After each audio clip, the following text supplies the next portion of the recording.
क्या दिक्कतें आई madam? Sir मेरे साथ ना जो टीचर्स थे स्पेशली उनकी बहुत ज़्यादा प्रॉब्लम रही है। मैं बार बार बुला रही हूँ और वो सुन ही नहीं रहे हैं, कुछ भी उनका ध्यान ही नहीं है कि बच्चा बुला रहा है। और मैं देख रही हूँ, मैं जैसे स्क्रीन पर आगे देख के अपना टेस्ट दे रही थी जो भी एग्ज़ाम था, तो मैंने बोला सर शीट और वहाँ पर कुछ मतलब सिस्टम में भी इशू आया। तो फिर मैंने बोला कि ये बंद हो रहा है, तो वो कुछ नहीं सुन रहे हैं। और मैंने पीछे मुड़ के देखा तो टीचर ही नहीं थे, वो पता नहीं कहाँ चले गए थे।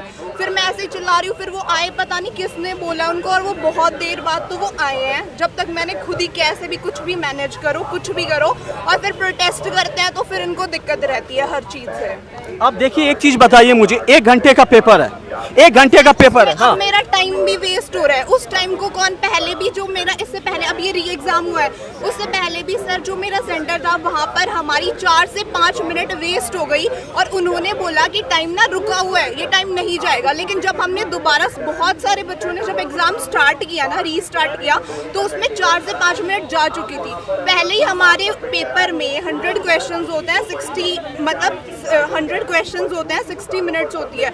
उसके बाद हम वो टाइम मैनेज करते हैं, उसके बावजूद ये 4 से 5 मिनट अगर हमारी इस तरीके से वेस्ट कर देंगे सर, तो उसको कौन 4 से 5 मिनट का इम्पोर्टेंस समझते हैं क्या होता है? करने के बाद भी ये कुछ नहीं करते। सीजीएल तो पता नहीं सर ये क्या होगा, बिल्कुल कंडक्ट कराएंगे, क्योंकि अभी ये इतने छोटे लेवल पर, इतना जो मतलब जिसमें बच्चों की स्ट्रेंथ बहुत ही कम है, उसमें ये ढंग से नहीं कंडक्ट करवा पा रहे हैं। तो सीजीएल सर जिनका लास्ट अटेम्प्ट है वो बच्चे किस तरीके से करेंगे, कैसे? बहुत सारे हैं सर ऐसे बच्चे जो मेरे फ्रेंड्स हैं, जो जिनका लास्ट ईयर है सर, उनका तो फ्यूचर एक तरीके से खराब हो रहा है ना, तो इसको कौन रीपे करेगा? देखिए यहाँ पे खुद बच्चों की जुबानी सुनिए, किसी बच्चे का लास्ट, हाँ एक सेकंड आइए मैडम, यहाँ पे कुछ बच्चे का लास्ट अटेम्प्ट है और सोचिए एक पेपर में, मैं भी सिलेक्टेड इंसान हूँ यार, मैं भी मैथ्स पढ़ाता हूँ, मुझे भी पता है क्या दर्द होता है, मैं भी रक्षा में। उनकी मैनेजमेंट कोई भी ढंग की मैनेजमेंट नहीं है, ऊपर से टाइम वेस्ट करवा रहे हैं। उन्हें टीचर्स को खुद यूं नहीं हो रहा है कि बच्चों का एग्जाम है तो उसको सीरियस है,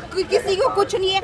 मतलब टीचर वैसे खराब है, सिस्टम इन्होंने खराब कर दिया है, हर चीज ये बंद हो गया था। अच्छा इनका आपका सिस्टम, मेरा सिस्टम बंद हुआ था, उसके बाद मैंने पोलाइटली उससे बोला कि मेरा सिस्टम लैग कर रहा है, तो उसने नहीं सॉरी मेरा सिस्टम लैग हुआ था, तो मैंने उससे बोला कि मेरा सिस्टम लैग कर रहा है, तो इन्विजिलेटर ने सुना नहीं, फिर मैंने माउस फेंक के मारा, मजबूर करा उसने बदतमीजी करने को, तब आया वो। माउस फेंक के मारा मैंने।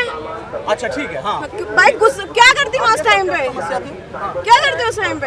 अब मेरे को क्वेश्चन नहीं दिख, फिर उसने क्या करा, फिर मैंने सिस्टम चेंज किया। उसके बाद मेरे सिस्टम में क्वेश्चन नहीं दिख रहे थे, स्क्रॉल करने पे मैंने उसको बोला भाई क्वेश्चन नहीं दिख रहे, फिर उसने एक जगह पे ठीक करा, फिर वो दूसरे सेक्शन में दिक्कत। इतने पागल के बच्चे हैं ना, सच में गाली देने का मन कर रहा है, सच में बता रही हूँ। अगर इन लोगों की आत्मा मर चुकी है, एसएससी के चेयरमैन बिल्कुल मर चुका है, हिम्मत वाला स्टूडेंट चाहिए जो कि अपनी आवाज को उठा सके, बिल्कुल मर चुका है वो। अभी भी बच्चे पता है क्या, ये सारे के सारे जितने खड़े हैं ना, मुझसे पूछ लो कि इन्होंने पीएमओ में और उसमें लेटर लिखा है, बताओ मुझे।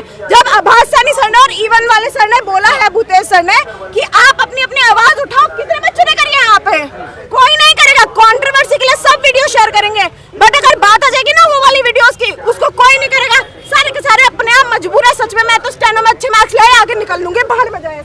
देखिए बच्चों का गुस्सा देखिए, और जायज गुस्सा है। मैडम आपके साथ क्या समस्या? सर मेरे साथ भी सेम प्रॉब्लम हुई थी, क्वेश्चन नहीं आ रहे थे, आधे आधे क्वेश्चन दिख रहे थे और मेरे 5 मिनट वेस्ट हुए। 2-3 क्वेश्चन तो मैंने, चलो 2-3 क्वेश्चन में हो रही है प्रॉब्लम, क्योंकि मेरा सीरियस अटेम्प्ट है, तो फिर मैंने कहा चलो इग्नोर करते हैं, आगे बढ़ते हैं। बट मैथ्स में तो हर क्वेश्चन में हो रही थी। फिर मैंने अपनी वॉइस रेज करी, तो फिर उन्होंने बोला कि सिस्टम असाइन कर देते हैं दूसरा, फिर दूसरा सिस्टम दिया, स्टिल वही प्रॉब्लम थी।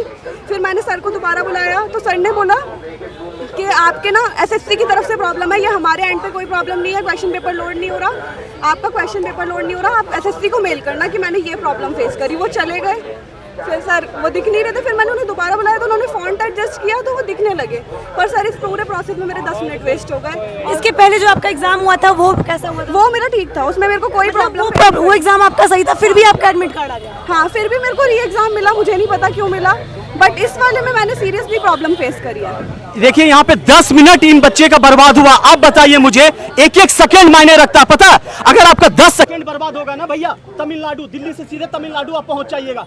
10 सेकंड का मतलब होता है मैं जीएस का 4 सवाल लगा सकता हूं, और सर वो सवाल आता है तो 4 सवाल में आप टिक कर सकते हैं। मतलब 8 नंबर का मतलब होता है, 8 नंबर में मेरा पोस्टिंग दिल्ली से सीधे कहाँ पहुंच जाएगा? तमिलनाडु पहुंच जाएगा। और सर 59,000 बच्चों में ये कैसे पता किनका एग्जाम अच्छा हुआ था, किनका एग्जाम नहीं अच्छा हुआ था? अब एक बात बताइए ना, ये कैसे करके आपने एडमिट कार्ड जारी कर दिया? 500 बच्चे का पेपर आप नहीं करवा पा रहे हैं, 10-10 मिनट पेपर में खराब हो रहा है। और जब हम लोग उसकी आवाज बन के और एसएससी की खराब व्यवस्था के खिलाफ जब उतरते हैं तो क्या बोला जाता है? ये टीचर लोग करवा रहा, कोचिंग माफिया करवा रहा। अरे भैया बच्चों की जुबानी सुनिए ना, इसीलिए तो हम लोग ग्राउंड लेवल से बात करते हैं। जी आपके एग्जाम में क्या दिक्कत? टेक्निकल इश्यूज बहुत ज़्यादा थे, लाइक जो स्क्रॉल बार आता है ना वो मेरे में था ही नहीं, तो मैं पूरा क्वेश्चन मैथ्स का पढ़ ही नहीं पा रही थी। और सबसे पहले एक सवाल ये कि पिछला एग्जाम आपका कैसा हुआ? मेरा ठीक गया था, मतलब इनका भी पिछला एग्जाम सही था फिर भी एडमिट कार्ड आया? एडमिट कार्ड शायद इसलिए आया क्योंकि 5 सेकंड के लिए माउस काम नहीं कर रहा था, बट ओवरऑल मेरा एग्जाम फाइन था, मैं उससे ज़्यादा सेटिस्फाइड हूँ। और आज क्या हुआ कि वो स्क्रॉल बार नहीं आया, दोनों इन्विजिलेटर आई तो देवर लाइक हम बोलते हैं उन्होंने बोला भी, और पीछे से ये इंस्ट्रक्शन आते हैं कि थोड़ी देर में अपडेट हो जाएगा। थोड़ी देर 15-20 मिनट गए और वो पता है कब अपडेट हुआ? लास्ट के 3 मिनट में। और मैं क्या मैथ सॉल्व कर लूँगी 3 मिनट में? आप बताइए। हाँ, तो पूरा क्वेश्चन ही चेंज हो जाता था वो मैथ्स का, अगर मैं पूरा नहीं पढ़ पा रही। कोई ऐसे थोड़ी है, मैं जीके थोड़ी है, मैं तुक्का मार लूँगी। मैथ्स में सबसे ज्यादा, अगर मैथ्स में 1 मिनट भी खराब हुआ ना आप बाहर हो जाते हैं रेस से। मैथ्स एक ऐसा चीज है, जीएस नहीं है कि ये क्वेश्चन पढ़े भैया दूसरा क्वेश्चन कहाँ से कर पाएगा? सर आपके एग्जाम में क्या प्रॉब्लम? मैथ्स और रीजनिंग दोनों के प्रॉब्लम में यही आ रहा है कि स्क्रॉल हो ही नहीं रहा क्वेश्चन हमेशा आधा दिख क्या रहा है। आपका भी एग्जाम पिछला वाला सही हुआ? पिछले वाला इससे लाख गुना बेटर गया था, कोई प्रॉब्लम नहीं था।